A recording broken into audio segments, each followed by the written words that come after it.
Hello and welcome to We Random, episode 30, recording on March 12th, 2021. Hey B, I just heard some crazy news. J-Lo and A-Rod are breaking up. I mean, I think I got to go find out where J-Lo is because I'm a single guy and she's a single girl, you know. Anyway, we'll have more after this. Almost Qualified Productions. Your dose of semi-coherent babbling.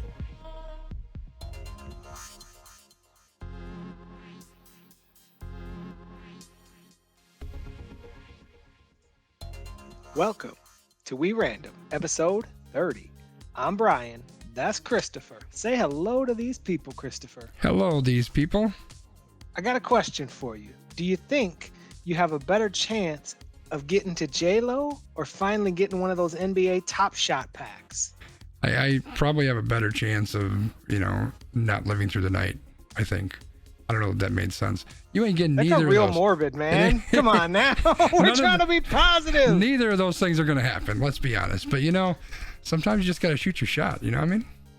Top shot. Anyway, so we're going to try to keep this positive today. I can't promise anything, though. But what we do have for you is we have a topic full of wheels. We've got a nice dozen topics for you today. And we're not going to get to all of them because we talk too much. But we're going to do our best to try to get to the ones that the wheel tells us to, and we'll give you our opinions on them. And if you've got opinions, you should let us know what your opinions on them, because there's nothing like a show where we all yell at each other and see who's yelling is loudest. Right, Christopher? Absolutely. All right. So this is We Random. Do you have any thoughts for the people today? I don't, but I'm still setting the wheel up. So maybe you have, like 2 minutes of thoughts for the people. I do. So Old Man Wiggum in the chat has said a topic full of wheels. It is not surprising for me to invert those words. I don't know why I do it, but I feel like it happens sometimes. It's just one of the things that happens to me. I know that as a child, I always used to say orange for the color yellow, and it's something that dogged me almost into adulthood. So it happens. It's a thing. It's okay, Wiggum. We all have our deficiencies. Not all of us can have 90% of things. We don't all have a 10% discount, sir. All right. I guess we can spin this wheel because I'm almost ready with it.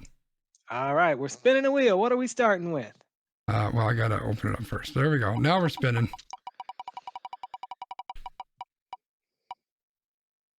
And we're starting with MLB rule changes, B. What's the deal with rule changes? Excellent. So this was actually one of the topics that I was very excited about. So MLB will continue their trend of using the minor leagues as a testing ground for experimental playing rules. MLB announced this week the 2021 slate of rules that will be implemented at various levels of the minor league system during the upcoming season. So, rule experiments include, at the AAA level, the size of first, second, and third base will be increased from 15 inches to 18 inches. And then, at the AA level, a limit on defensive shifts will be in place. The rule says that the defensive team must have a minimum of 4 players on the infield, each of whom must have both feet completely in front of the outer boundary of the infield dirt. MLB is going to evaluate this rule, and depending on how it plays, they may decide to then require 2 infielders be positioned on each side of second base in the second half of the season. Now, at the high A level, pitchers will be required to disengage the rubber prior to throwing to any base. And this is something that they hope to use to get more stolen base attempts and less pickoff throws. Speaking of less pickoff throws, there is a rule where all low A leagues will not allow more than 2 step-offs or pickoffs per plate appearance with a runner on base. Now, the one that is really interesting is that in the low A level, the automated ball strike system will be used to assist umpires in calling balls and strikes. Not even lawn. Now, the other thing at the low A level is that there will be a pitch timer enforced. placing limits between delivery of pitches, inning breaks, and pitching changes. So, MLB says they're going to monitor and analyze the impact of each rule throughout the season and they'll report to their team clubs for the effects and to determine a further analysis. Their goal with all of these rules is to increase action on the base paths, create more ball, improve the pace of play of games while reducing player injuries. So that's a really big mouthful of a lot of things that Wrong. MLB wants to do. But what are your thoughts here, Christopher? This has nothing to do with pace of play. Like, this has to do with offense. It's 100% what this is. It's all about offense. They don't want you to be able to play defense. They don't want you to try to, keep people from stealing bases. Like, the step off rule makes sense to me because we've all seen that, that one at bat where, Billy Hamilton or whoever is on first base and the guy throws over to first base 73 times and it's fucking boring as hell. That is a pace of play move. And it's just boring. It's just stupid, right? So I get that. That makes sense. I don't hate that. The defensive positioning is dumb.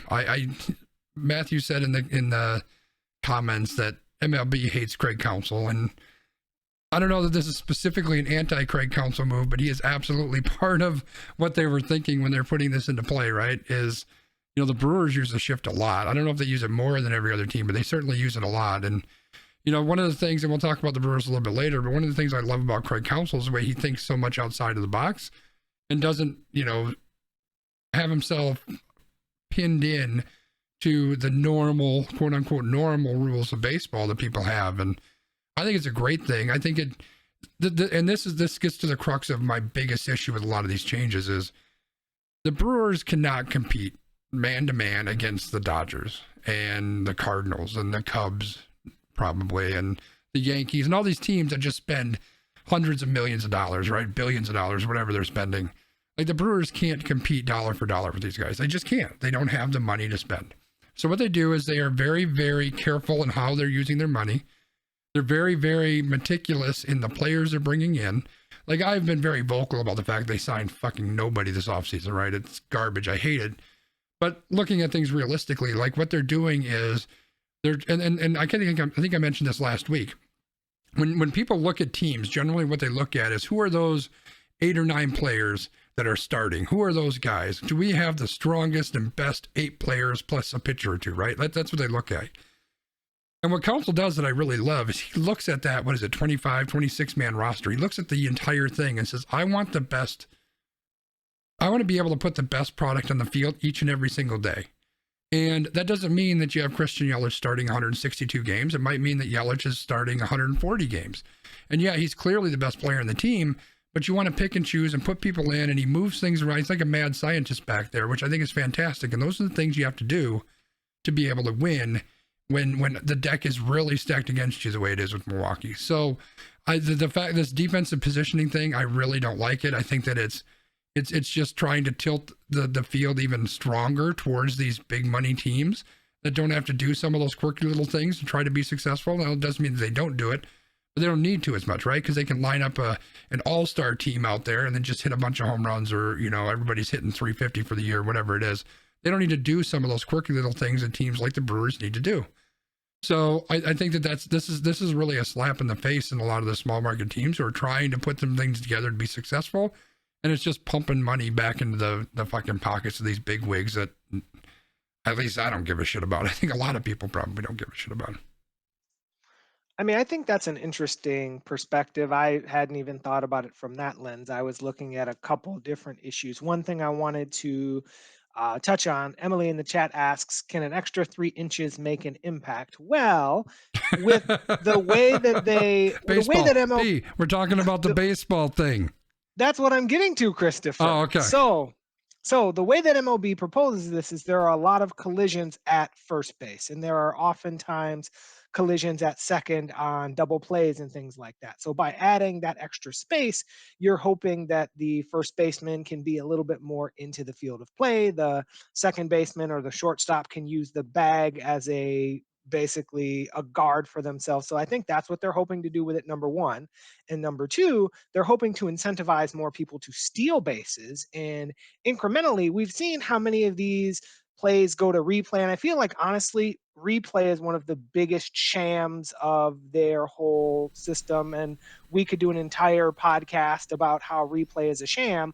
But we've seen so many of these, like, oh, stolen base plays where, like, this guy, like, his fingertips, like, barely come off the base, and then they tag him and, like, oh, he's out. So then if the base is a little bit bigger, do his fingers come off the base? Maybe they do, maybe they don't, et cetera. Or like the Scooter Jeanette rule where it's like, oh, he missed the base. He didn't actually touch it. So if the base is a little bit bigger, does he actually touch the base? Maybe he does, maybe he doesn't. But I think that's where we're going. Now, I do want to chat on Matthew's point about how MLB is using the minors to test these rules. Now, the thing that's interesting to me about that is I feel like that in itself is going to set up a system of some inequity. So, for example, we're really rigging the minor leagues at this point for hitting.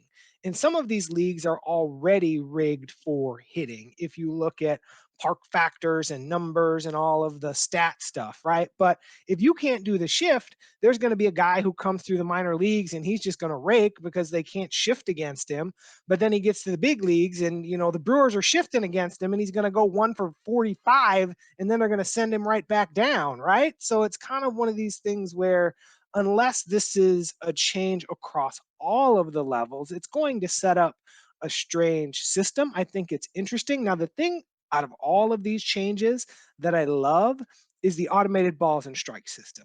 I know that balls and strikes is like it's part of the game and stuff like that, but we need to get these assholes out of here like Angel Hernandez and these other dudes like Jim West and all these guys who like they'll call the strike zone one way all game and then they'll just be like, "Yep, I'm gonna call it the other way." Chris Guccione is another one. Like half of these MLB umpires, there's a reason that there's a tag on Twitter called the Ump Show because these guys think that people come to see them. I don't come to see you do a shitty ass job. If I want to see people do a shitty ass job, I'm going to look to our nation's capital and look at our politicians. I don't need to see you do it on the baseball field, Christopher. What are your thoughts on the automated baseball, kind of the balls and strikes system? Yeah, so there's a couple different things I want to touch on. So, first of all, I think the 1 for 45 guy would probably get traded to the Brewers because I think that's the kind of guy that we're trying to load up the team with. So we'll make sure that we pick that guy up. Second, Matthew also mentioned, we're testing it in the minor leagues where people are trying to get to the big leagues, which I think is a good point. And I think that, we're screwing with people who are in the middle of, moving up. I think there's going to be some inequities there. And you mentioned some of that too, Brian, where, someone may be coming up through the minor leagues where they're not dealing with a shift and then they get to the big leagues where they are dealing with a shift. My guess is that this isn't a situation where they're going to test it for 3 years in the minors and then bring it to the big leagues or scrap it. I think what this most likely is, and I'm sure there's some testing that they're doing and really observing and seeing what the impact is. I think this is more likely that this is let's roll this out here and get people used to it before we implement it in the big leagues. I think I get the feeling it's more of that. Like they did some of that last year with COVID, just because everything was so fucking weird. They did the whole everybody has a DH thing. They've been wanting to do that for years. And I think they just threw it out there because things are so weird that people aren't going to flip their shit over it right now. And I feel like this is kind of the same thing. As far as robot umps, I agree. I mean, I'm old. I'm older than the 27 years old we talked about earlier. I love the game within the game. Many years ago, I loved the shit out of Pedro Martinez, right? Because he would throw up and high at people, and people would flip the fuck out and throw shit at him, and they hated him. But that's kind of game within the game, Greg Maddux would get that call 2 inches off the plate because he couldn't be more accurate if you walked up there and placed it in the catcher's mitt, right? He would hit everything. And so they would give him a little bit, And as a Greg Maddux fan, I love that, right? So I love that game within the game. I love that piece of it. I love that, you may have a guy who's calling the outside strike and you need to do something about that. The problem is, as you mentioned, is we see way too often that this shit isn't consistent, And the reason it's not consistent is because it's a human. We're flawed. We're not going to be 100% infallible. So I think putting that back there makes a hell of a lot of sense. I think that It's gonna make things more consistent, which is good. And you know what? If they really wanted to have fun, maybe they just work in a randomizer there. And every other game, it's calling that outside strike. I don't know, but I think it's a good thing. Honestly, I think just leave the umps there to to call outs or whatever they need to do. But let's put the robot umps in there to call balls and strikes. I'm 100% there. Yeah, so I think it'll be interesting to see how this goes, but I definitely am on team shift because if we think about it, like obviously that is part of the game within the game. And if they're like, "Oh, we're going to try to shorten games," having lots of runners on base does not Right. shorten a game. Like what about having dudes trying to steal bases and then we got to do another replay and we Yeah. got to go look at the cameras and then New York is going to take a minute and a half to decide that they can't figure out if this guy is safe or out because the shortstop ran in front of the camera, right? Like, Yeah. how many times did we see that when we were going to the ballpark or Mm-hmm. watching this stuff on TV? Yeah, and again, when I look at this list of stuff, it doesn't scream pace of play to me. It really screams offense, right? They want more Right. offense, they want more points or more runs because that's what the casual fan is really into. Like the casual fan, isn't going to sit there and watch a 1-0 game that is super tense for the entire game to the end, right? They're going to check out. They don't really like that. So baseball wants to pull in those casual fans and they want to see that 12-9 game where, the guy hits the 3-run home run in the bottom of the ninth to win it. And that's just what they're trying to attract. So I'm not a fan of that. I do think the shift is great. I think to old man Wiggum's point, make the hitters hit. If you can't fucking hit a ground ball to left field, into left field through the left side of the infield, then why the fuck wouldn't you? Like when I played softball, you know what you would do is you would shift every single time someone came up, right? Like every time that I was at the plate, you know what I do? I hit it to right field. Why would I hit it to right field? Because the worst fucking fielder on the entire team is in right field. So every single time you put it in right field, you get a double at least. Like every single time. That's just how it works. If you want to stop me, you know what you do? Don't put fucking the dumbest and worst players you got in right field. It's that simple. So I agree with you. I think the shift is there to force people to actually be a better rounded hitter. And if you can't beat that, well, then sorry. Like, I got nothing more for you. Right. And I think that there's a lot of things going on with pitchers too, because if we're looking at the pitcher perspective, and I know we've gone a little long on this topic, so we probably should start moving on, but I do want to talk about pitchers because you look at pitchers like, your Josh Haders and some of these other guys who throw hard, they don't need the benefit of the shift. But if you look at a Brent Suter, a Zach Mm-hmm. Davies, some of these guys who are barely touching 87, they need the shift because maybe these guys can dot a corner or they can throw, down and away or up and in or whatever, and they can try to jam guys in the with a pitch. And then that shift is going to help them out because if they jam a guy, he's going to maybe hit the ball hard. But if he hits it right into the shift, it doesn't matter that he hit the ball hard. But if these guys don't have the benefit of the shift and then they're throwing meatballs down the middle of the plate at 87, that's not going to go well for them. This was something interesting. And again, side note, we random. This is what I do. I was looking at a Twitter exchange between Kyle Loesch and Chris Narveson, both former Brewers, and they were kind of railing on some catcher when there was a video of a guy who hit like a long spring training home run. And they're like, dude, what is that catcher doing? And he's like not even putting up a location or a sign. And Narveson's like, I once had a catcher tell me, I'm just going to line up middle. And Narveson's like, dude, you realize I don't throw hard, right? So like, that's kind of the whole thing here. It's like, you're setting up these pitchers who don't throw hard for an even tougher time to succeed either in the minors or in the majors. Yeah, I agree. And just from a very personal standpoint, I think what they're kind of leaning towards is taking a lot of the analytics and a lot of the strategy out of the game. I think that they're trying to make it a little bit more vanilla. And me personally, I think this is, and I know some of you are NBA fans and you're going to harp on me. That's fine. But like when I watch an NBA game, yeah, every now and then you see that set play, but there's a whole lot of just give Giannis the ball. He's going to dribble between his legs once or twice. He's going to run around a guy and he's going to dunk the ball. That's the whole fucking game plan, right? That's just all you do. But and I think that's part of the reason why I don't like the NBA that much. And I love the NFL so much, right? Because everything is planned out and orchestrated. You know, there's so much strategy that goes into everything. And I feel like baseball is taking that step away from the strategy part of it, and you know, they're losing part of that, and I'm not a big fan of that. I mean, obviously they don't want to go back to the avocado ice cream days, so they got to try something, right? I guess so. All right. Well, I think it's time for us to spin the wheel. What are your thoughts? Yeah, I think so. That was a fun topic, though. I'm glad we talked That about was it. a fun topic. And Jeff, if you're listening, I didn't say anything bad about Javi Baez there. Just so you know.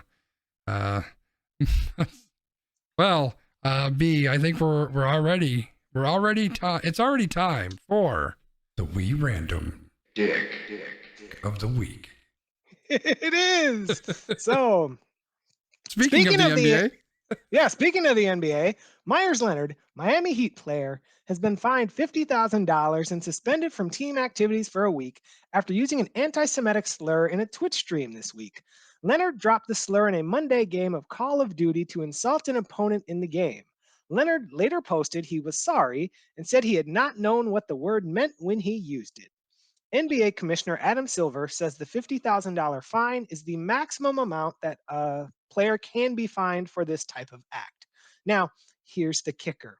The suspension does not include loss of pay for games missed. Oh, nice. Leonard is currently injured, so because he's injured, he will still be compensated for all 5 games the Heat play during his suspension. If he had been healthy, he would have faced forfeiting $324,000. Makes no goddamn sense.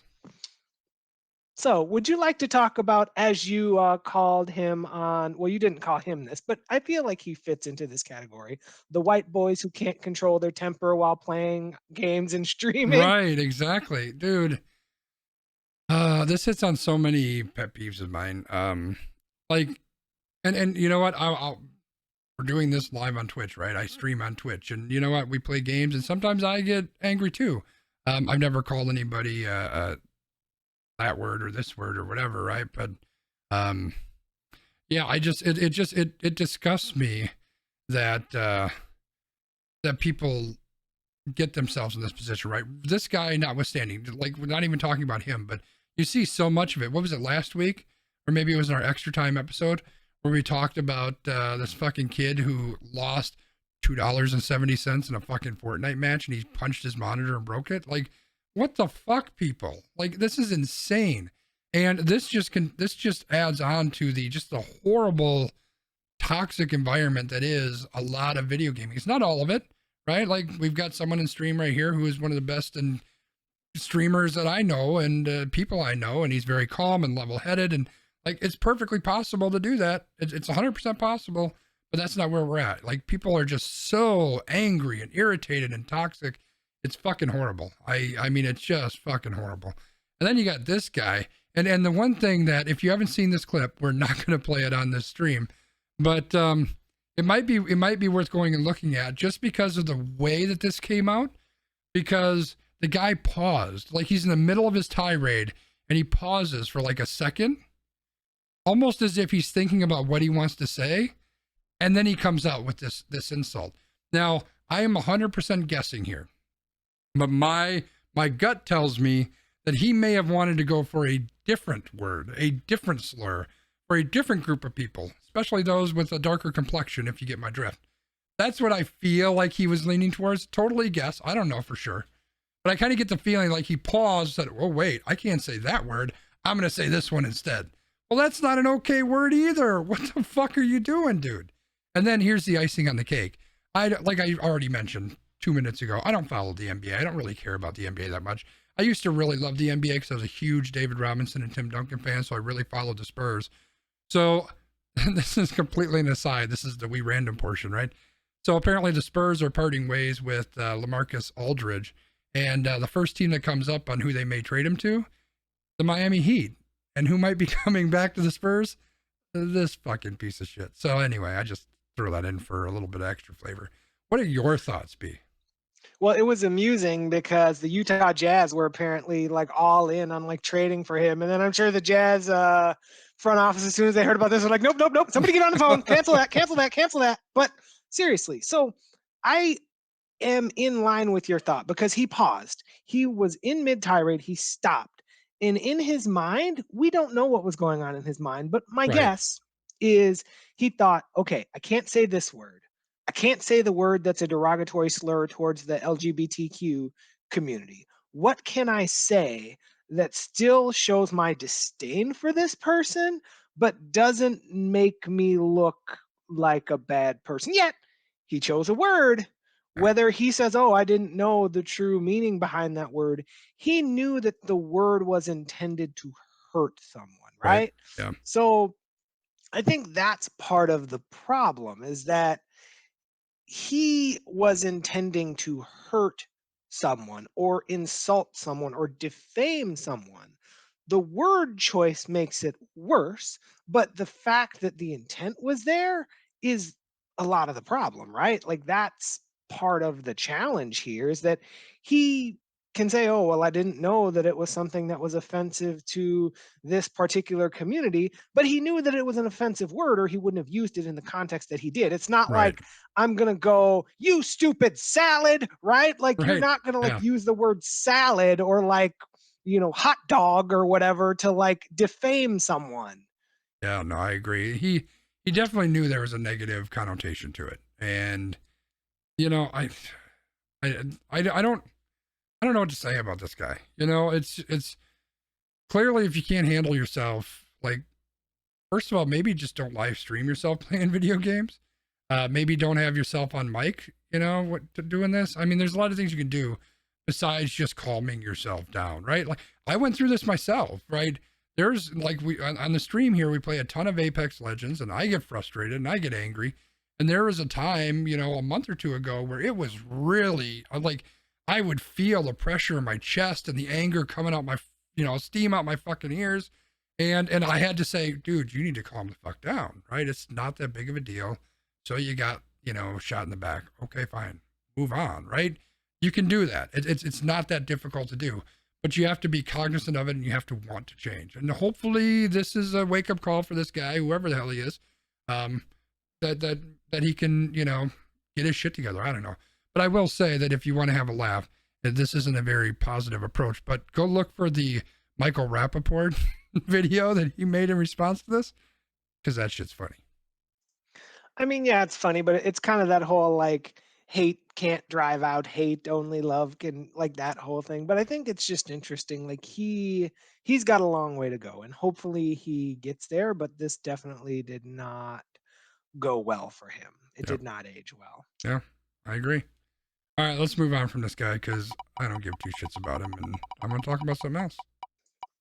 I mean, it's not like we're going to get anything more positive, but Let's- we can try. we need to work on that. We need this is me calling both of us out. We need more positive stuff. I mean, the MLB rule changes were positive. We felt good about talking about that. That's true. We did topic. talk about some of those. Nobody knows All right, who so this player was before, so we have already spent too much time on him. Agreed. So let's. I knew who he was because he would just like light up the Bucks every time they'd play the Bucks. Yeah. Well, let's move on to something more not less Let's move on to something else. Let's talk about Burger King. Tell me about Burger King. Burger King is a wonderful company, and they have Whoppers, which are delicious. Tell me about Burger King.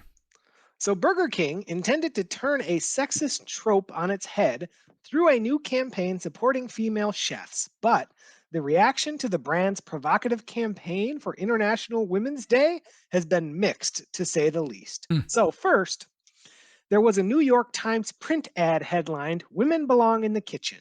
Burger King announced in that ad the launch of its Helping Equalize Restaurants scholarship, which offers financial assistance to women who work at Burger King and aspire to an academic degree in culinary arts. Because this was a print ad, people had the full context right away, so there wasn't as much kind of hubbub about the print ad. But the same campaign was printed as a series of tweets via the Burger King UK Twitter account, where the full context was not quite as obvious.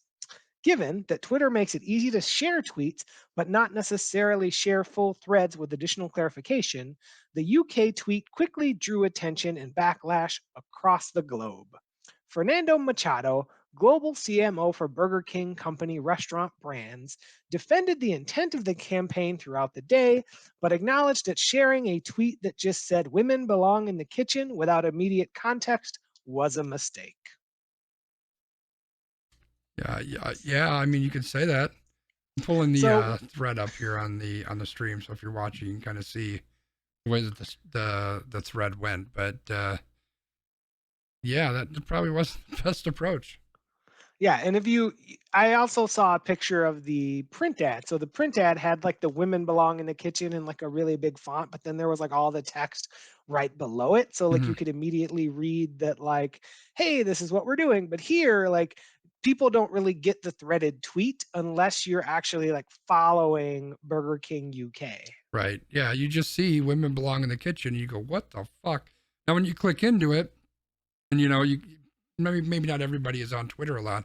When you click into it, you would see the rest of the thread, but a lot of people aren't necessarily going to do that, right? All they're going to see is women belong in the kitchen, and whether you click into it or not, this if all you see is this top part here, that's a pretty ugly fucking message, right? I mean, I understand what they're trying to do, right? They're trying to be edgy, trying to get attention, they're trying to get people's eyes on this, and then they're talking about something that's really good, right? They're launching a scholarship program, which is freaking amazing, trying to get some of their female women employees to chase some of their dreams. That's an amazing thing to do. That's excellent. Kudos to them for doing that. But the way that they tried to advertise this, really a bad idea. And to Emily's point, on International Women's Day on top of it. So it definitely was.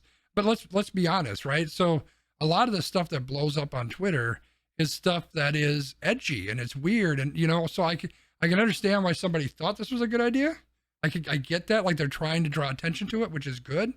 But this isn't the way to do that.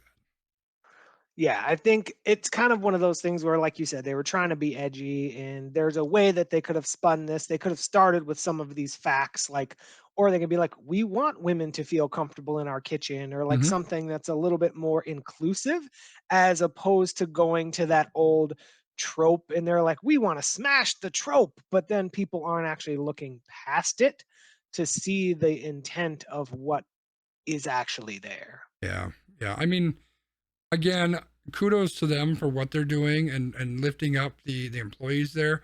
We've heard a lot here in our country about raising the minimum wage, and I think a lot of people think immediately of fast food people for that. We know a lot of people. Yeah, there's a lot of young people that start off in fast food, but some people are that's a career for them.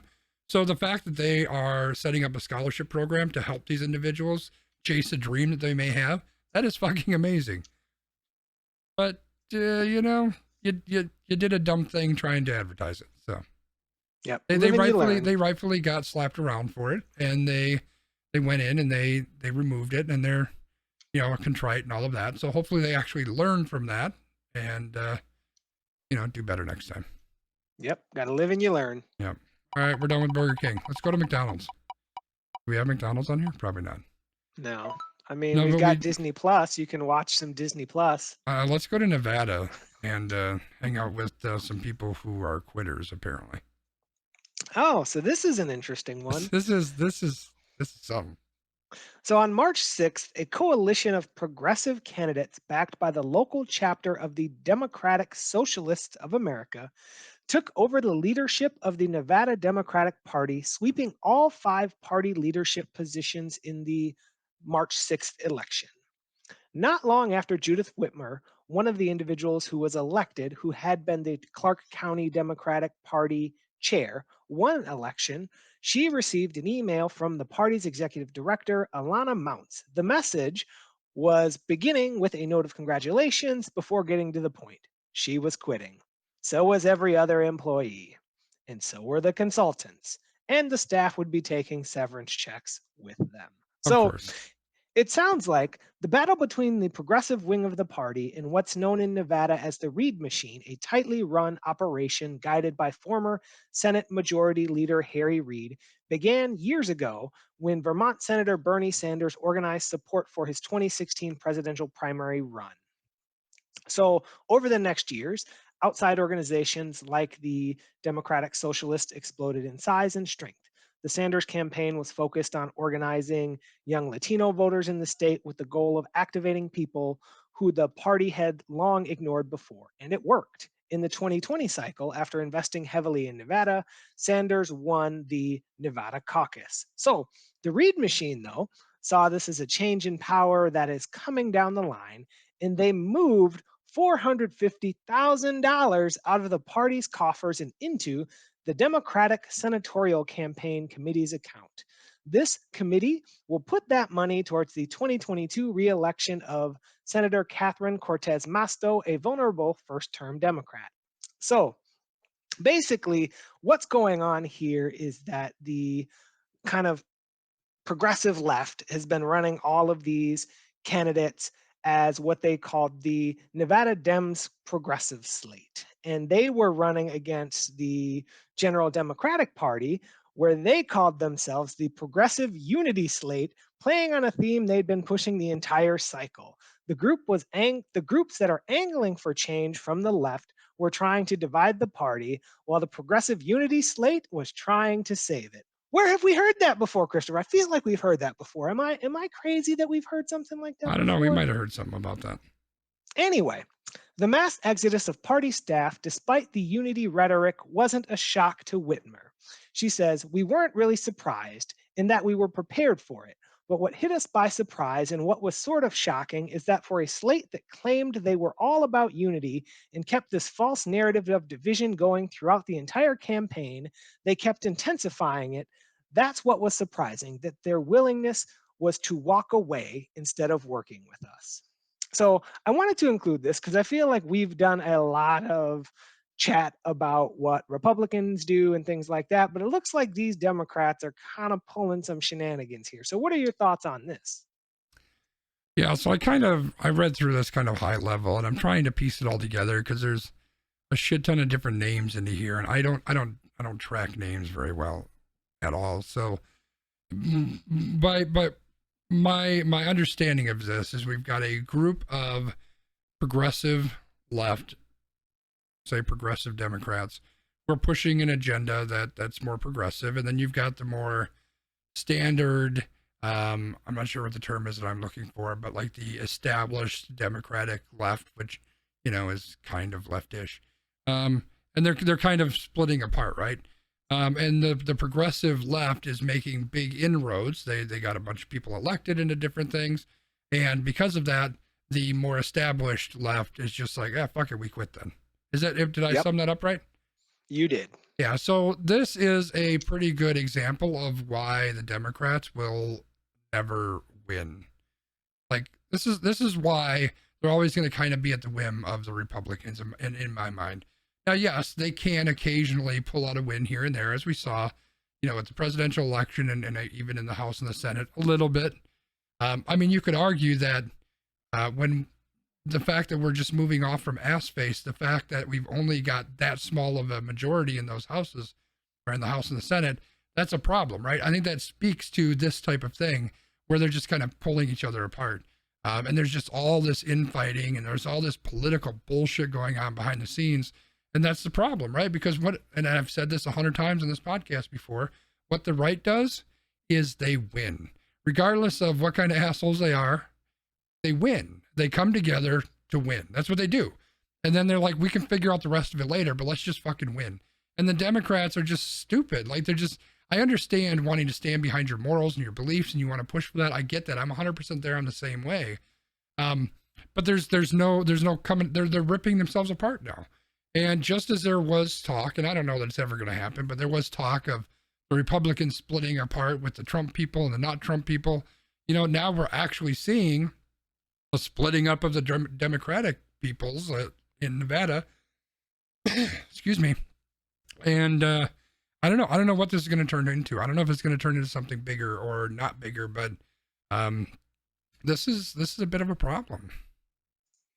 Yeah, I mean, I would agree because when you're working together, that's in theory when you're at your strongest, right? And it's just kind of that slap in the face that like these folks that are more like midline left are like, hey, we need to bring things together and we need to work together. And then they lose and they're like, nope, we're taking our ball and we're going home. And we're taking $450,000 of the money with us. So Yeah. good luck, have fun. We're going to try to get this person that we know is with us elected for their next term. But it's like, this is a problem because this is one of those things where basically people are going to end up having to choose sides. Like, do you align with the more progressive left or do you align with the regular left? As to where the Republicans are just like, well, I might not like these 17 things about what this person says, but I'm still going to vote Republican because that's what makes us a team. It's kind of that's what it comes down to. Like you said, it's the difference between winning and trying to get everything that you want. Yeah, I know. I agree completely. I think this is what this is it's starting to splinter the base, right? At least in Nevada, there's some splintering there. And you need to bring everybody together if you want to continue to push the agenda of the left. And obviously there's probably a little bit of a difference as to what they think the agenda is. But I'm pretty sure that whatever your differences are, they're a hell of a lot smaller than differences between the two of you and the right. So you need to, get your shit together, stop being a fucking whiny ass and, do what's right for the people, for your state, for the country. I don't think that's going to happen, but, it's just my 2 cents. What do I know? Right. I agree. That's your prime opportunity to push those people to consider views of people that are not represented by their views. But nope, you just quit. And that's unfortunate. Yeah, for sure. All right. Well, let's talk about a different topic, maybe? Question mark, possibly? Oh, yeah. It's already spinning, my dude. Brewers. Are we talking about beer or are we talking about that team that's got 17 people who are going to hit $1.20 this year? I mean, they might hit $1.20, but they are a team to pay attention to, Christopher. Oh, are they Mike, now? They are. Mike Petrello from MLB.com picks 3 under the radar teams to pay attention to in 2021, and your Milwaukee Brewers made the list. So, Wow. Who is this guy? Does he even know what he's talking about? Does he even know what the Milwaukee Brewers are? Is he thinking he about does. like someone else? Is he thinking about the Bucks maybe? I don't know, but he does write that in the NL Central, people seem to be stunned that the Cardinals, who acquired Nolan Arenado, are not viewed as the runaway favorites. In fact, he's shocked that people are insulted that they are considered to be barely better, if at all, than the Brewers, who had a quiet winter. Petrello says that the Brewers are, quote, interesting. He says, okay, not on offense, perhaps, although they do have Christian Yelich. He does say on defense they are interesting because Lorenzo Cain is back. They have Colton Wong gobbling up baseballs at second base, and they added an elite defensive outfielder in Jackie Bradley Jr. He says their fielding could be spectacular, and that's a big deal for the pitching, which currently is projected to be the 7th best in baseball. That So, sounds weird. yeah, well, he asked the questions. Do you think about them that way? Do you think about them that way, Christopher? Fuck no. I think they're a team of guys who are going to hit $1.20. So, what he talks about with the Brewers, Josh Hader has been one of baseball's elite arms for a few seasons, and Gives up home runs. Corbin Burns' 2020 breakout seems to be the result of some pitch usage changes and not a small sample fluke. Got The same could be said for Devin Williams, and he also brings up the fact that they have Freddie Peralta as a swingman, and they've also bolstered their pitching staff with individuals like Josh Lindblom and Brett Anderson.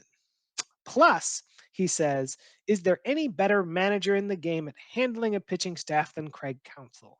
Hey, I He says, remember well, the Jeremy Jeffress thing, just saying we would have been in the World Series. Go on. He says, while the Brewers may not hit enough because their lineup is dreadfully thin, in a weak Central, their arms are fascinating where it might get them back to the playoffs. Do you feel like this team's pitching can carry them, or what do you see other than thinking that the team is going to all hit $1.12? Well, I think Jeremy Jeffress just got released, so as long as we don't sign that fucking guy back, then we might be okay. No, overall, I do like the makeup of this team. I like to play the angry, pissed off fan. But I do like the overall makeup of the team. And again, this goes back to what I said earlier, right? Like if you look at the starting lineup for this team and you compare it with the Cubs or the Cardinals or the Dodgers or anybody, we get the shit blown out of us, right? It's not even close. But that's not the way Council looks at this team. He doesn't look at the starting lineup. He looks at the 25, 26, 28, however many players there are, right? He looks at that whole thing. And the thing that Council does, and I don't know that he's super successful with it, but he's got some success with it, is we're not going to have, 8 people who are going to hit 300. We might have 2 or 3 guys that might hit 300. Maybe 1, maybe 2. But what we do have is we have a bunch of other guys who have the ability to get hits. And whether that's because they're really good against lefties versus righties, or they're really good on day games after a night game, or whatever it is, right? There's those things that they look for. And they don't even look at the top, at that 26 or whatever people, because they move people back and forth to AAA all the damn time, right? So Craig Counsell works with like a 50-man team, and he's always looking for who is that individual today? Who is the guy today that's going to get that hit that we need? That's what he looks at, which I think is a brilliant way of doing it, because again, the Brewers can't afford to, put an all-star at every position like what some of these teams can do. So does he hit it 100%? Has he hit that nail on the head 100% of the time? No, absolutely not. But he does a pretty damn good job of it, right? Jeremy Jeffress notwithstanding. So it's a very interesting way to approach it. I think it's really the only way the Brewers can really be successful, right? Because they can't dump all that money in that other teams can do. I do really like the pitching staff that we have. I think there's a lot of great stuff we've got in the bullpen.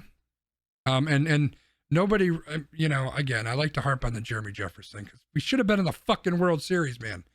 But Counsell runs his bullpen better than anybody. Like, hands down, he's better than any manager at running the bullpen. So, this is a team that could be a very, very good team. They could also win 60 games. Let's be honest. I mean, they could just crash and fucking burn, but they could be really good. It's going to be a very interesting season. Yeah, I mean, I can no longer stand the Jeremy Jeffress slander. That man gave his entire arm for that season, and his We arm should have was been in the fucking World Series. I don't care what you can't take anymore. Fuck that. That fucking guy shouldn't have been pitching. And it's more on Counsell than it is on him, but fuck that guy. We should have been in the World Series. So we're going to have this out now, because I'm still mad about 2011 when they threw Sean Markham out there, and everybody knew Sean Markham's arm was dead because Sean Markham had been giving up runs for a month and a half. This guy, his arm was dead. Jeffress's arm was dead too. But the key is we didn't have anybody other than Jeffress. Everybody else in that bullpen, we had used all of our bullets at that point. So it's Jeffress or, some other guy who's going to come in and get his teeth kicked in. Okay, with Sean Markham. So here we go. We got an option. We've got the guy that we know is going to get bombed, or somebody that we don't know is going to get bombed. That's an easy choice for me. I'm just saying, fucking, they could have put Hernan Perez out there and let him fucking pitch, as far as I'm concerned. So what you're saying is that both in 2011 and 2018, we put the guy out there who got his teeth kicked in. Yeah, sure. Fucking 2011 was 10 years ago. I don't give a shit about that. So, but yeah, I mean, back to the point of their pitching staff. I think they've got a lot of interesting guys there. Like, they're really playing this up, because they're even taking a long look at Aaron Ashby and some of their other prospects too. So I think they're going to do that train where they've got, 15 to 18 guys that they're going to rotate through all year.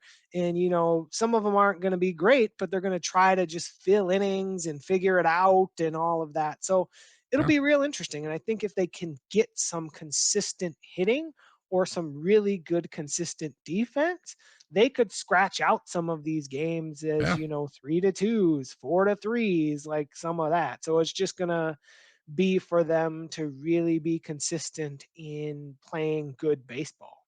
Yeah, for sure. Because let's be honest, they're not going to go out there and put up 7 runs a game, right? They're going to put up a lot of 2-run games, 3-run games, right? Like, they're going to have those games where they're very low scoring, where they're very, very tight scoring.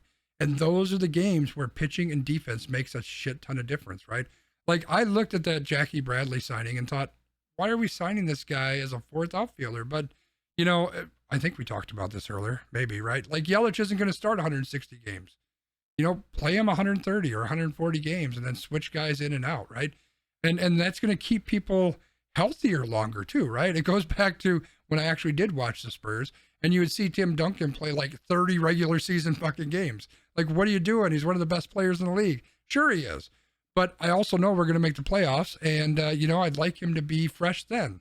Now, we don't know that we're going to make the playoffs, but when it comes to, September, wouldn't you like Christian Yelich to have 20 games less on his legs? I think that's probably a good thing. Yeah, I would agree. And I think that's kind of been the flaw with the pitching, because that's where some of the pitching has worn down as the season has gone on. So I think that'll be Yeah, the interesting part, to see how they keep that pitching staff fresh. yeah. It's going to be an interesting year. I really think it could go to either one of those extremes. And sure, they could end up in the middle there, but I think this is a team that has just as much of a chance to win 95 games as they do to win 60 games. I feel like you and Z Dubs need to make a bourbon bet on the Brewers season, where it's like, if they win over X number of games, you owe Z Dubs the bottle. If they, win less than that, he owes you the bottle. We might Because have Z to do Dubs that. has come out as a very strong proponent that they're going to win 90 plus. That's true. I'll tell you what, I think he said 95, didn't he? Didn't he say 95? I think he did. Yeah. I mean, if they win 95, I'll buy you a bottle. If they don't win 95, you buy me a bottle. I think that's a good bet. I think we could do that. All right. Let's move on. So, all right. So what's the time? we're at about 50 here. Do we want to go on another topic? What are your thoughts? Let me see what's left on the list. Let me see if there's anything that I want to throw my flag in. I know what you want to throw your flag on here. Actually, I thought wasn't there one that I specifically sent you that I said we should talk about.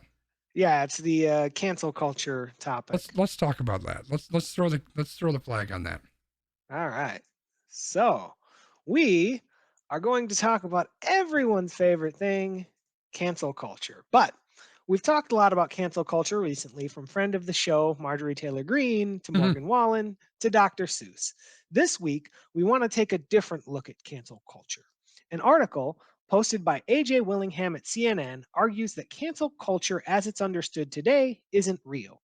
Willingham says that not only do people and things allegedly canceled by cancel culture often prevail in the end, but the whole concept is a smokescreen to distract from actual systemic forces of oppression and suppression. Willingham writes that the philosophy that anyone can be pursued for speaking their mind, that people are too sensitive, and that the slightest offense can be fatal, is just a repackaged extension of the decade-long culture wars and the political correctness dialogue popular in the 1990s. It's also a remix of the First Amendment and censorship arguments, which often vastly misinterpret the constitutional and legal bounds of both terms. For example, conservatives have long alleged that censorship of like-minded voices on Twitter and Facebook is occurring, when data analysis shows that the volume and reach of conservative content is quite strong. Willingham also says it is very convenient that the same people who want to convince you that cancel culture is real also seem to be the ones determining who is worthy of being saved from cancel culture and who is not. He says there's accountability. There are legal repercussions, there are tides of public opinion, and the pull of the free market. There are also long-standing institutional structures that serve to suppress and threaten those who act against the interests of those with power. Willingham says that this isn't cancel culture, and by pretending otherwise, we're distracting ourselves from seeing the patterns of who really benefits from this rhetoric and who really loses. So, Christopher, what are your thoughts on that? I don't really have anything, B. No, I'm kidding. What I'm going to start with is, let's just start with the name, right? Cancel culture. What we're really talking about is accountability, right? This is accountability culture. We talk about, let's just go with Harvey Weinstein, right? He got canceled.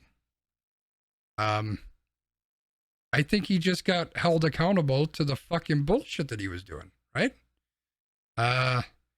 Burger King didn't quite get canceled for that tweet, but they definitely got held accountable to it, right? I think that's the problem. I think people like to throw around this term because it's a buzz term. They like buzzwords, right? Let's just throw out this term because then it's going to get people amped up and excited and angry and whatever. This is really all about accountability. That's what it comes down to. If you're a fucking asshole and you're live streaming yourself playing Call of Duty and you bust out an anti-Semitic slur, you're not getting canceled. You're being held accountable to being a fucking asshole. Like, that's what it is. It's accountability. That's what this is. And I think people like to throw around the term cancel culture because they can do that and still hide behind their prejudices and their bigotry by saying, "Oh, why do you want to cancel X, Y, and Z?" Well, I want to cancel Pepe Le Pew because he's a fucking attempted rapist. That's why I want to fucking cancel him, right? Like, that's not cancel culture. That's just standing up for what's right. That's looking at a situation and understanding what should be and what shouldn't be. And I think that's part of my problem. Now, if we talk about the act of canceling, quote unquote, canceling people, I think there's gray areas there, right? But I think what a lot of this is, if you look at the long list of, again, quote unquote, people that have been canceled, it's accountability. You're just being held accountable to the shit that you're doing. That's not a bad thing. Like, you shouldn't be doing this shit. If you weren't out there doing this shit, you wouldn't be, quote unquote, canceled, right? You wouldn't be held accountable to something that you haven't done. And I guess the whole thing just kind of irritates me because, I guess in part because a lot of the people who are arguing that this is so horrible and we can't be doing this, you got to stop canceling people, they're the same people that want to cancel stuff that they don't believe in, right? These are the same fucking people that canceled French fries 20 years ago, started calling them freedom fries. Get the fuck out of here with that. You're not taking my French fries. How can I get this fat if I don't eat French fries? So I guess the whole thing just kind of irritates me because, again, people are using it as a way to attack. People are using it as a way to, separate people. And really, I think what we need to look at is we need to look at what people are being held accountable to. And maybe, you know what? This is a shocking revelation, I know, but maybe we learn from it. Maybe we learn from, hey, you know what, Burger King, that wasn't the greatest way to tweet that out. Let's learn. Let's change. Let's get better. Like Wiggum said, do better. That's what we should be learning from this. Instead, just like we always do in this country and elsewhere, but especially here, we're just going to use this as one more fucking excuse to rip ourselves apart from one another and point out why that person's wrong and I'm right. And it's just kind of disgusting. Yeah, and that the thing that really captivated me was the kind of talk about the fact that we're distracting ourselves from seeing the patterns of who benefits and who really loses. So Right. one of the examples that this individual gave was Colin Kaepernick. So if there is truly a cancel culture, where were the people saying that it's not fair for Colin Kaepernick to be canceled because he wants to take a knee? He was vilified for wanting to take a knee. He was anti-American for wanting to take a knee, for trying to stand up for injustices. But again, those injustices are the same injustices that people are fighting against even today, because the people that are in power are the ones who would be most impacted if those injustices change. Cancel culture also doesn't stand up for women who are harassed or who have men, especially white men, who come out and say things to them like, hey, you're a chunky girl, or they come out and try to make a woman feel uncomfortable, and that woman says something about it, and then that person, like Andrew Cuomo, goes, oh, I'm not going to resign because I'm not going to be accountable to cancel culture. It's not cancel culture. It's the fact that you as a person are trying to exercise your will to demean other people. You are trying to exercise your will because you want to treat other people in a shitty way. That is a human condition that's not right. That is a human condition that we need to learn from and that we need to change. It's not cancel culture. We're trying to do better. We're trying to be better.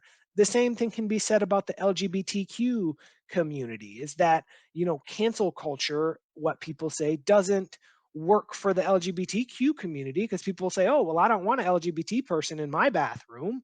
And it's like, it's their bathroom too. If they identify as a woman, the woman's bathroom is their bathroom.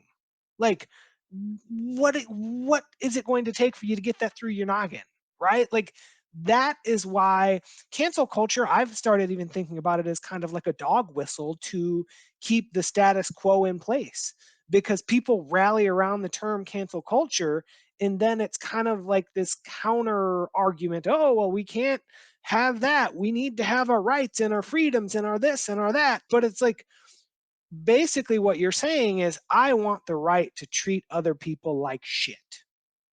Yeah, absolutely. And I think that again, people grasp on to the buzzword of it, right? Like we need to stop cancel culture. Well, cancel culture itself really isn't a thing.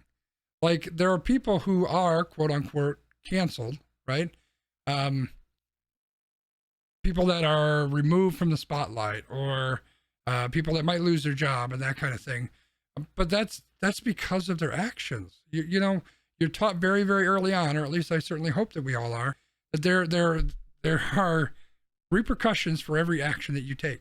Sometimes good, sometimes not good. And what this is it's people who are finding out the repercussions for what they did are not so good. And we need to look at that. Now, I think you bring up a good point that there are a lot of people that have certain feelings and things, right? Like a lot of the cancel culture stuff that we're seeing is misogynistic stuff, right? It's guys who are treating women poorly, or treating people in the LGBTQ world poorly, or people who are a different color of them poorly, right? That's a lot of what we're seeing. And so it certainly would make sense that Joe Bob down the road, who spends his time on his front porch with his shotgun and yelling at the black people that run by, that he's going to say cancel culture is bullshit. We don't need that, because it's impacting the people that he relates to, right? Joe Bob doesn't really live down the street. Actually, he probably lives down that way, because I'm in Wisconsin. There's a lot of Joe Bobs here. But anyway, I think that buzzword thing is part of an issue too.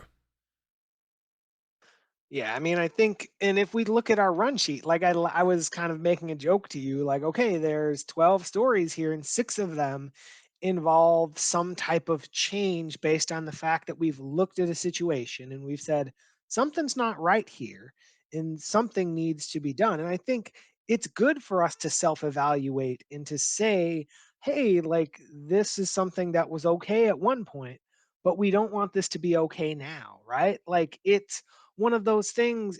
I think about it like toddlers, right? Like when a kid is a year old, it's okay for your kid to run around the house naked. That's kind of what you do. When your kid is 7, you don't want your kid running around naked. Right. Like that's not necessarily what we want to teach, right? So in 1940, it was, for better or for worse, okay for people to run around and say the word that Myers Leonard said.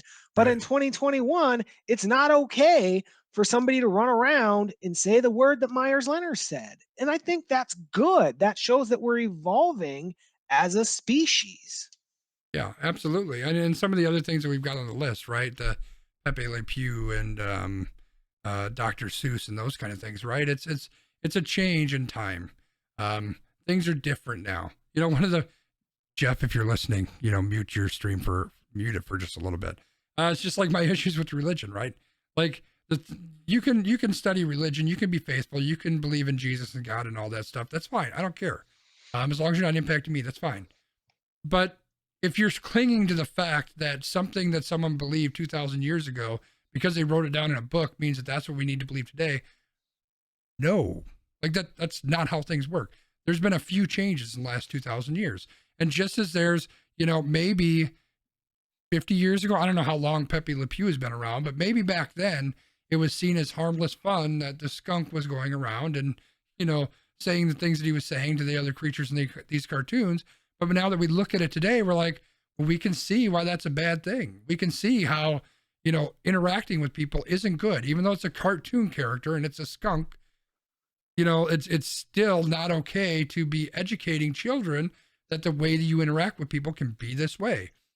50 or 100 years ago or whatever it was, maybe we weren't at that point, but we've evolved as a species and as a culture to know that isn't okay. And it's time to move on. Okay, so it's been 80 years. It's time to move on and better ourselves. And that's why we're seeing these things that are being pulled from the from the spotlight, or pulled from publication, or whatever the case may be, and just saying, what, it's not okay anymore. We're ready to move on. Now, there are people out there who they believe in that falls in line with their stuff. Some of it's just nostalgia, sure. Some people, maybe Pepe Le Pew was my favorite cartoon character growing up, and I'm really upset because now he's not going to be around anymore. And there may be some of that, and it may be completely innocent. But there's a lot of people that are like, man, that's the way I want to talk to women. I want to be able to do that. Now they're going to take Pepe Le Pew off. I can't talk to women like that no more. I'm angry about it. I don't know what kind of accent that was supposed to be, but anyway. That was amazing. I loved it. But yeah, so there's different sides to that. But I think the end message is we've evolved. We continue to evolve. And you know what? In 20 years, there's going to be things that we're doing and saying right now that's probably not going to be okay either. And we're going to have to learn to evolve with that too. Right. I mean, it's like we're both kids where we watched a lot of stuff in the 90s. If we think about stuff that we grew up in on the 90s, like there's stuff now that I'm like, ooh, that didn't really age Yeah. well. Like, and again, like when you're a kid, like it goes over your head. You don't really like sometimes you get it, but sometimes you don't. But now as an adult, you're like, ooh. Well, and Right. I think it's important that we look at ourselves too. Because one other thing that I kind of wanted to touch on with this is it okay to still support these individuals? Like, I mean, there's certain things, right? So one of the big things is recently they've been trying to cancel Eminem because of the lyrics specifically in one song that kind of glorifies domestic abuse and arguably murder, I guess you could say. Like I listen to a lot of Eminem's music. I'm a fan of his music, but if I listen to like the lyrics of the music, like a lot of it is god awful shit. Like I love the flow and I love the feel and the music itself. And, there's a lot of things I enjoy of it. And some of it's really uplifting and energizing and whatever. But then there's some of it that is just god awful, horrible. Like you can't talk about people that way, right? Right. I mean, I listened to Stan the other day and I'm like, It's bad. Oof, man. Right. Like exactly. like that whole last bar, I'm just like cringing. Like, like when I'm, 21-year-old B, I'm like, fuck yeah, like this song is a bang. We didn't have the term banger back then. But like now as a 40-year-old man, I mean, I'm not 40 yet, but I'm getting there, it's coming. But it's like, ooh, like again, like some of this, like obviously he's trying to be artistic and he's doing Sure. whatever. And it's like, like even some of the things that he says in the song, like where there's the part where he's like, oh, how fucked up are you? And I'm like, ooh, like that's not the way that you should talk to people who Right. are experiencing like, mental Yeah. illness or like mental. But like, again, we have to think about in the 2000s, mental health awareness was nowhere near Right. what mental health awareness is now, right? Like if that song came out in, 2019 as opposed to 2002 or whenever it came Mm-hmm. out, completely different story. Like Yeah. that song basically gets thrown through a wood chipper.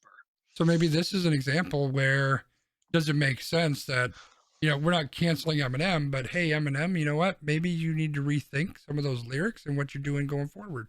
Now, I think Eminem, like I don't know the guy, but the persona that he gives off in any interviews you watch with him, pretty sure he's going to say, go fuck yourself. I'm going to do what I want to do. And then people have to make that decision.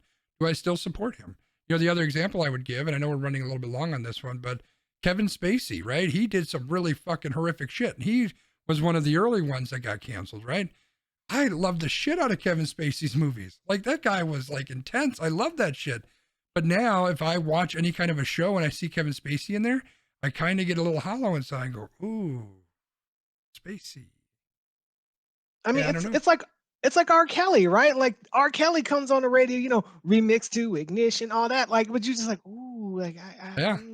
like you hear the jam and you think about the nostalgia, but then you also think about like all and like you knew that R. Kelly was into all that back then, but you didn't know Right. what you know now. But it's the same. Like you can look at this over the years. You think about R. Kelly, you think about Michael Jackson, Yeah. you think about this happens in every genre, whether it's sports or music or politics or whatever.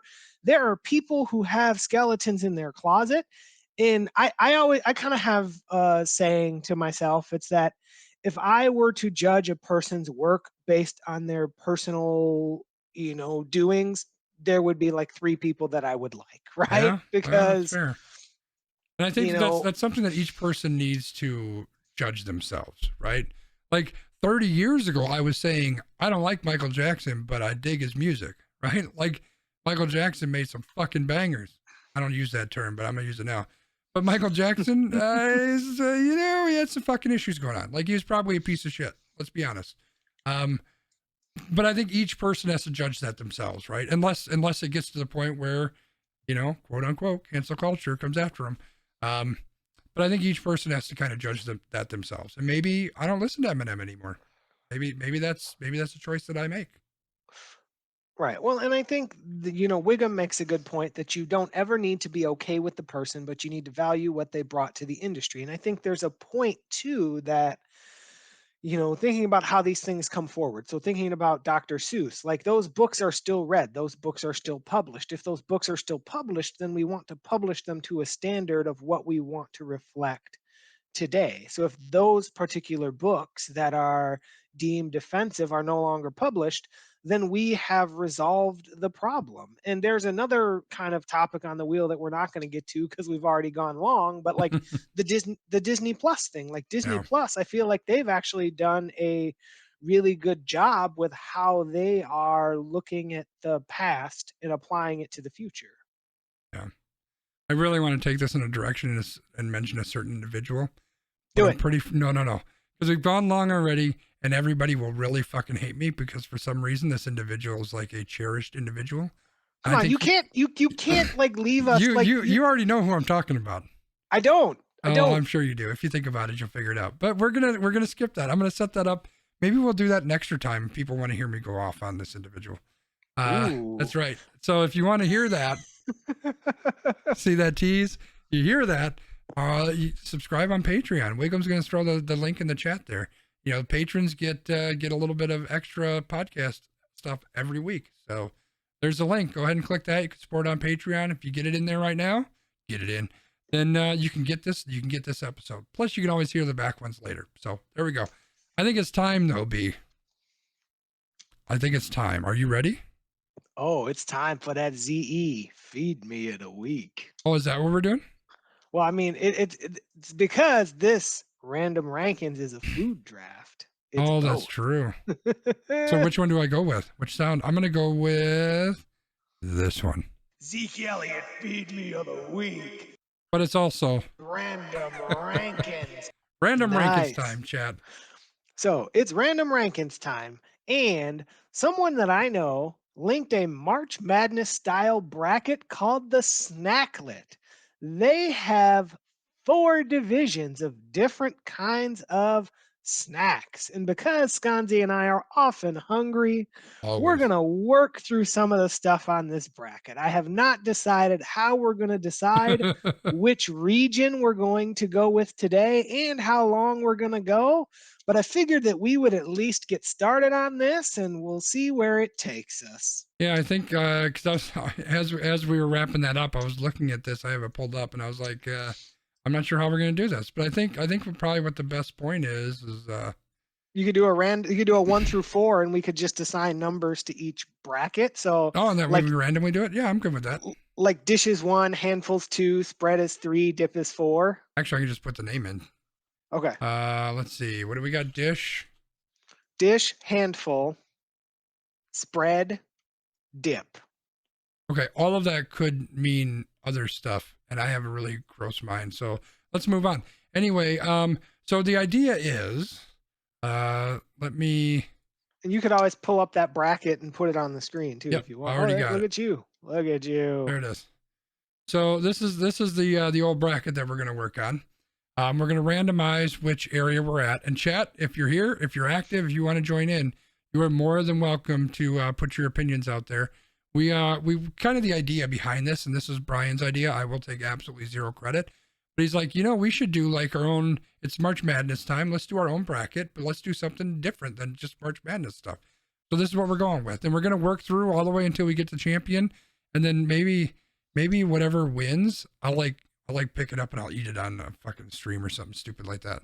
So that sounds amazing. Hopefully it's not disgusting. Like one of these, it's probably disgusting. Pickles and cheese cubes. Oh God. Actually, that sounds pretty good. Maybe. All right. So I did randomize it. I've got all 4 and we'll just stick with, I'm going to save this. This is the order that we're going to do all of them. So week 1, I'm going to do it in reverse. So the last one we're going to do, for the first round is the spread division. Spread will be, I guess that's 4 weeks from now, right? Well, and we don't have to, we can see how much, we can play it by time. Maybe we can do a couple. Week, okay. Right? Spread came up as the 4th. The third, handful. a second ish. So we're gonna start off with the Start dip. with the B. dips. All right. So let's start with our 1 versus 16 matchup. So for dips, we have fast food French fries plus a frosty or ice cream beverage of your choice. And we've got bell pepper strips and homemade ranch. Now, before we answer, how are we going to do this? Do we need consensus for an item to move on? Or do like each of us just take a bracket and say like, all right, like you get to pick this one and then I pick the next one? How are we going to do it? I think let's just have a conversation and see where we land. All Because right. we both may pick the same one, we go with it. And then if Chad has an opinion that severely differs from that, we may have to chat on that too. All right. So what do you got on this one, Sconzi? Apparently I'm zooming in. Can I move this around somehow? Maybe ish. Try that. Oh God, that's huge. I don't know how to move around in this bracket, Chad. Oh, other side. Let me shrink this down. This is where we would play the Jeopardy music, but that is not a DMCA That's right, DMCA. safe. Yeah, that's not okay. I wish this just would have opened up an actual freaking. Yeah, I opened mine in Adobe because Yeah, I don't know that I have Adobe. not Adobe, not a sponsor of this podcast, but a sponsor of my employer, but not really. All right, let me just save this thing quick. So, as you all know, I enjoy food. So I'll give my take on this while Sconzi is getting that set up. So I'll be honest, I've never actually tried the French fries with a frosty. I've never tried it. So I honestly don't know how that would be. I can tell you though that bell pepper strips and homemade ranch is pretty delicious. That's a good one. I like that one. I don't know that I like bell pepper strips and ranch more than I like French fries, though. So I'm a little bit torn here. So I will wait for Sconzi's We're good. interpretation of this matchup. We're all zoomed in here. Okay. Ish. Almost perfect. All right. So you've never done the frosty and French fries. I've not. So, but bell pepper strips and homemade ranch, you're in on that. I'm okay with it, but like I think I like French fries more than I like either bell pepper strips or homemade ranch. But So you have to have the fries with the frosty though. They have to be together. Can I eat them separately? No, because you have to dip it. That's the whole thing. You have to dip it in. So have you done the dip? No, I have not. All right. So Emily says bell peppers and ranch. I love bell pepper strips and ranch. So it's almost unfathomable to me that I would choose fries and a frosty over bell pepper and ranch. It's got to be bell peppers and ranch for me. We're going with the 16? I think the 16 wins, man. Oh, 16 seed. Now I got to see if I can edit this thing. You know what? I can highlight it. Let's just do that. Shoop. All right. Moving off to soft pretzels and grainy mustard and apples and caramel dip. I think you and I are going to differ on this one. I know that you're all about the soft pretzels and grainy mustard because Yes. it's grainy mustard. Grainy mustard can just like fall off a cliff for me. Yeah, I love that mustard, and I'm gonna blame the pretzels and mustard on being German because somehow that seems German. Yeah, the grainy mustard is amazing on its own. Soft pretzels amazing on their own. You add them together, boom! It's a party in your mouth, baby. I feel like I would just I would take the L and eat the mustard just so that I could have the soft pretzel. So I'm gonna take the L and we'll take the soft pretzels and grainy mustard. Oh, we've got Wiggum and Emily that both went apples and caramel. I mean, I could see that. Like, it's fine. Like, it's fine. I think we go apples and caramel. As much as I disagree with it, I think that's what you want. All right. I think that's where we're leaning so far. So I think that makes sense. Okay, let's do apples and caramel. That's fine. All right. All right. So go ahead. We have Ruffles and French onion dip and corn chips and spinach artichoke dip. This is our 12-5 matchup. What are your feelings on this one, Christopher? This is definitely one where the 12 does not upset the 5. Not even close in my book. But I'm not a big spinach artichoke guy. So that's not my thing. The French onion dip I really do enjoy. So yeah, the Ruffles gets it for me. Yep, Ruffles is it. Ruffles it is. All Yeah, right, we're pretty moving. much pretty much a sweep. All right, we're moving on to our mozzarella sticks and marinara sauce versus Teddy Grahams and funfetti frosting. So I'm Ooh, just gonna say we're going with mozzarella sticks and we're not looking back. done. Move on. Wait, I mean, no. that sounds interesting though. Teddy Grahams, like that sounds just really sweet though. Yeah, Uh, I've done Teddy Grahams and Nutella, and they're freaking amazing. oh, okay. But Mott sticks and marinara, that's just like, that's the thing. We're All in right, so we got Wisconsin. It's cheese. Come on. tortilla chips and red salsa, and then some fresh pita bread and something that I've never had before. Baba ganoush. Yes. Let's look it up. I think it's probably something you like. Baba ganoush. Of course, Old Man Wiggum doesn't like mozzarella sticks. Is anyone surprised by that? Nope. I think baba ganoush is basically it's an appetizer. Eggplant, olive oil, lemon juice, seasonings, and sometimes tahini. Mm. Yeah, I'm not a big eggplant fan. I thought it was chickpeas, like what am I thinking? Hummus? Yeah, Like if it was hummus. 100%, that would be the choice. Well, maybe Okay, not so 100%, but so yeah, we're going tortilla chips. tortilla and salsa, I think is the answer here. All right, let's do it. Wickham says, "Oh wait, I don't like 11 either." That's okay. We went with 6. All right, we got pot stickers and sweetened soy sauce or sweet potato fries and aioli. This one right here is real interesting. Yeah, why do you say that? I am a big fan of sweet potato fries. Love sweet potato fries. Yep. If you give me the option of like just regular generic fries and sweet potato fries, I will often take sweet potato fries. Yeah. So you're looking upset. I mean, I think both of these are delicious. I don't feel like we can go wrong with either choice. Yeah, there's one word here that's throwing me off, and it's sweetened. Yeah. Sweetened soy sauce. Like I love sweet potato fries and aioli. That's amazing. I do enjoy pot stickers. I think I would have to lean towards the fries as well. But we do have 2 votes of pot stickers in there too. So what do we think? Is that enough to sway us off of sweet potato fries? I'm thinking no. I'm still pretty strong on the sweet potato side. All right, let's do sweet potato fries. All right. So I guess Old Man Wiggum needs to tell us something on this board that he does like. So I think that's where we go. So now Z-Dubs did come in with a late vote for sweet potato fries, so that's the right choice. That's a swing vote. All right. Yeah. So that's a ballot dump, as our old friend would have called it. Pot stickers was winning. All right. So we've got tortilla chips and green salsa and tortilla scoops and buffalo chicken dip. So both things that are going to be very hot. So Sconzi, guide me. I already highlighted the buffalo chicken dip. I think like we've already got tortilla chips and red salsa. I don't know that we need green salsa as well. And buffalo chicken dip, dude, that shit is just fire. That is so good. And all right. And if you're somebody who doesn't like things super spicy, you could just cut back on the buffalo sauce and make it a little bit more mild.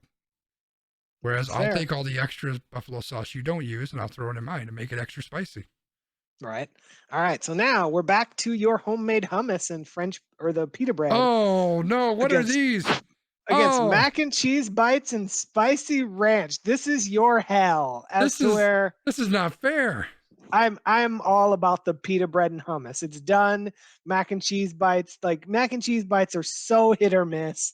Like sometimes you get the thing about this is we're talking about the range of outcomes, right? So we've been to multiple different restaurants, and like no matter where you go, you can get bomb pita bread and hummus, no matter where you go. With mac and cheese bites, there are some places that have really good mac and cheese bites.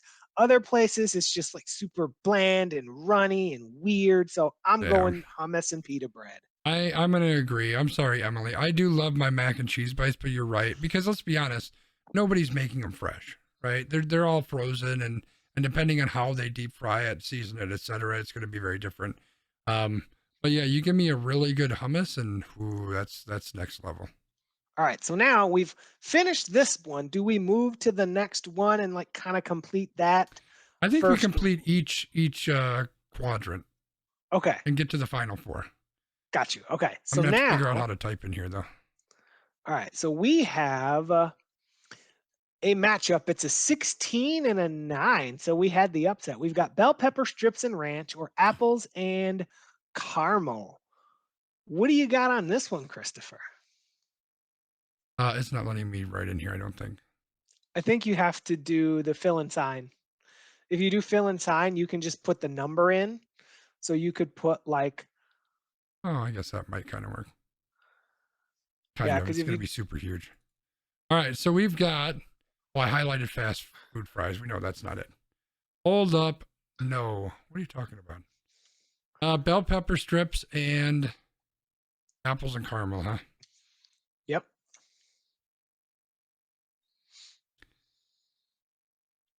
Z-Dubs gave a late third vote over pretzels. Wait, what? So Z-Dubs apparently voted for pretzel over apples. Oh, so we're going to change that one? That's what the chat's asking for. Okay, yeah, we can do that. That makes it interesting because it would have been a landslide bell peppers for me on this one.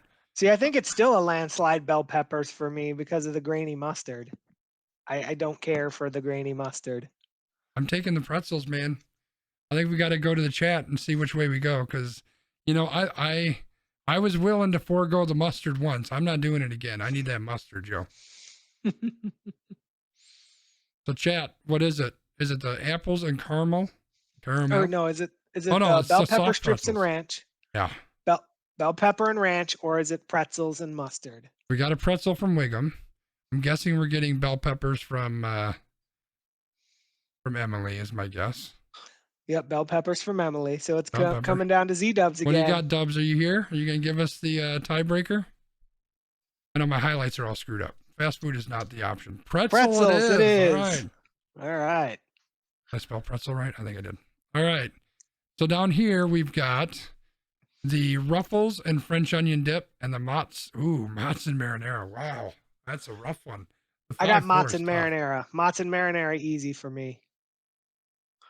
Like if I'm out somewhere, obviously Mott's and marinara. If I'm not out somewhere, Ruffles and onion dip. And right now, it's the middle of Rona.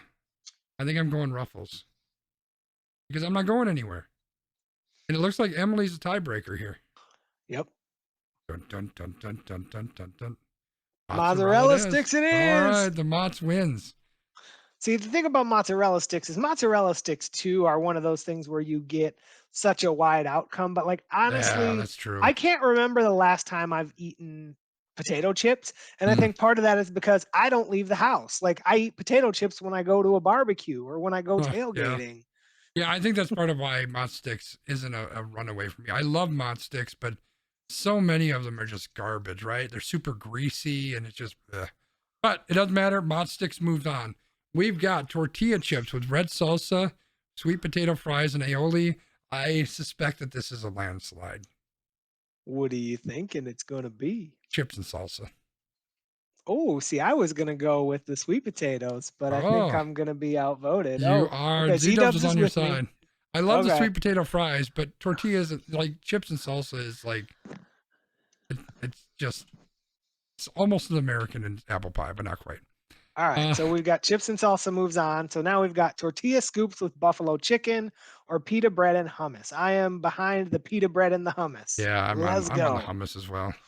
I'm going to start typing that one because I don't think anything. I was going to say, I think if we both agree, we should lock it in. Yeah. If we're different, then the chat decides it. All right, so we got hummus and salsa then. Yep. You're going hummus again? Oh. I know, this is a rough one. So here's my thing. I think if I had to eat this multiple times a week, it's chips and salsa. Yeah. If I'm eating this like I get a meal, it's hummus and pita bread. So I think in this one, I'm thinking like, let's say I have to eat this multiple times in a week, and I'm going to go with the tortilla chips and salsa. So in the last round, hummus got a unanimous vote in chat.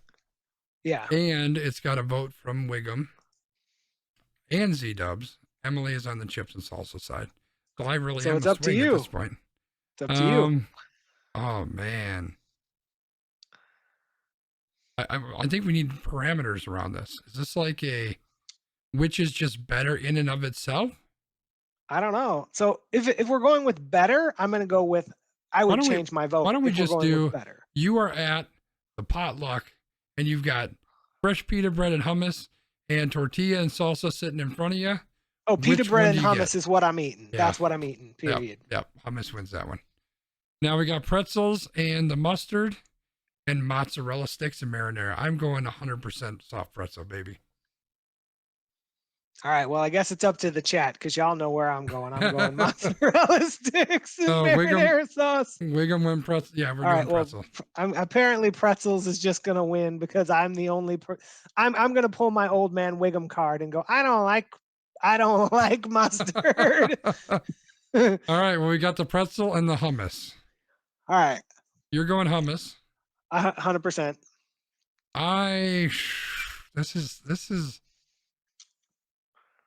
This one's tough. See, if you had said pretzel and cheese, pretzel wins. Yeah. But pretzel and mustard, hummus wins. All right, this is what I'm gonna use as my tiebreaker. We go oftentimes, well, we used to a brew pub who serves both hummus and the pretzels. And the pretzel is better. And what I would say is, hey, can you bring me a side of cheese? And then you get all the mustard to yourself. All right, because they bring you the mustard cup in a cheese cup, and I go, hey, can you bring me a side of cheese? And then you get a cheese cup and a mustard cup. That's true. All right, so Emily's on the hummus, Z-Dub's on the hummus, Old Man Wiggum's on the pretzel. I will be honest, I am so stuck on this pretzel. I am this close to making an executive decision and saying it's my fucking stream. I'm doing the pretzel, but I'm not going to do that because that would be rude. It's hummus. It's hummus. It's hummus. All right, so there we go. So there is the dip region. Hummus comes out after a couple of very tough fights. Like this was an easy one against the mac and cheese, but it got ugly against the salsa, and the pretzel beat the shit out of the hummus, but he made it through. So what you're saying is that the mac and cheese was like Joe K versus Goldberg. Pretty much, yeah. All right. I think it's time to move on, B, because we're running extra long this week. What are we at? We're at like 1:30. Yeah, we got to wrap this puppy up. So we got to do our extra point, B, and I'm gonna hand it over to you to do your extra point. All right. So I'm gonna keep my extra point short this week, or I'm going to try to. So, as we all know, we're approaching a year where COVID-19 was ruled a global pandemic, and a lot of people are looking back on the way that they initially reacted to COVID and knowing what we know now and how everything is going. And then there are other people who are celebrating birthdays and anniversaries and other holidays, and they're still like, this really kind of sucks because I've had two birthdays or two anniversaries in COVID times. And, there is someone on this stream that his name rhymes with Ponzi, who recently had a birthday. And one of the things that I said to him is, at the end of the day, we're just glad that you've had another year, right? And I think that's a really good way to approach all of the stuff that's been going on with COVID and everything that so many people have sacrificed, is that there's a lot of people who haven't made it to this new year. There's a lot of people who haven't seen another birthday, another anniversary, another time. So I'm just thankful that I'm here and that I'm, knock on wood, relatively healthy, and that we're getting to a point where we can start to see the light at the end of the tunnel, and we're hopeful that it's not a train. You're in line. Thank you for that. I tend to get very long in my my extra points. So I'm gonna try to zip it up a little bit. I had a conversation with a friend today around multiple things, but we talked a bit about this podcast, and then we touched on a little bit earlier too. And we were talking about the topics that we have on here. A lot of not pretty topics, right? And I think that, and this is kind of a call to action for Brian and I. Um, I think there's a fine line between bringing awareness and bringing a point of view on certain topics and just having negative things to talk about. And sometimes we're negative about things. Sometimes we're just talking about negative topics. But I think, and we talked about it earlier, let's focus on more of the positive stuff, because God knows there's enough fucking negative shit around, right? We don't need to focus on that. We all see it every single day. So this is a call of action, and really for me personally, but I'd say for us, let's focus on, how do we find the good? How do we focus on the good? How do we find that positive thing? How do we find that rainbow? How do we find the light at the end of the tunnel and not the train, as you so eloquently put it, right? How do we search for those? Because I think it's important, not just in the context of this podcast, but in the context of our lives. Because I'm sure you've heard people say, what you focus on gets done, or put it out in the world and it'll come back to you. And I think really what that is a way of restructuring your focus. I may have said this once before, but have you ever purchased a new car? I'm sure you probably have, whether new or used or whatever, new to you, right? And then you notice immediately afterward, you see that fucking car everywhere. It's at the Walmart. It's at the Costco. It's driving behind. There's like 14 of them right behind you. They're everywhere. Why is it? Because you're focused more on that, right? You've got that car, and now you see it more often. And it's the same thing with everything else in life. So what I'm going to be focusing on, and I hope we can as a podcast, and all of us, for everyone that's listening and watching, let's focus more on the good and focus more on the positive, because that's going to help us shine more. It's going to help us live more in the positive space. And I think we all need a little bit of that. That's what I got, B. You want to wrap us up? I sure will. That all sounds great. Well, since you all have been with us here, you can give us your feedback on Twitter. You can find me at LandmarkMKE. If you want to send some birthday wishes out, you can find Sconzi at Sconzi. You can find us at AQ_PROD on Twitter. You can also find Sconzi on Patreon if you'd like to hear that person that he wouldn't tell us who he's going to talk about. If we remember, he'll talk about that person on the extra time. If That's you true. are a patron at a specific level, you get that extra time video podcast. You can also find us on Facebook at AQPROD, and you can find the podcast of this stream in your favorite podcast app every Sunday night if you search for We Random. So until next time, I'm Brian. That's Christopher. Enjoy your week. By the time you hear this on the podcast, we'll already have sprung forward. Enjoy that extra hour of sunlight, and try, if you can, to bring a little extra sunlight into somebody else's life, because sometimes the best thing that we can do is do something nice for others. So, Christopher, you got anything else for the wonderful, fine people this evening? No, I got everything that I have. I've already given to you. Hope you have a good rest of your week. Have a good night, everybody. We will see you next time. Bye, everybody.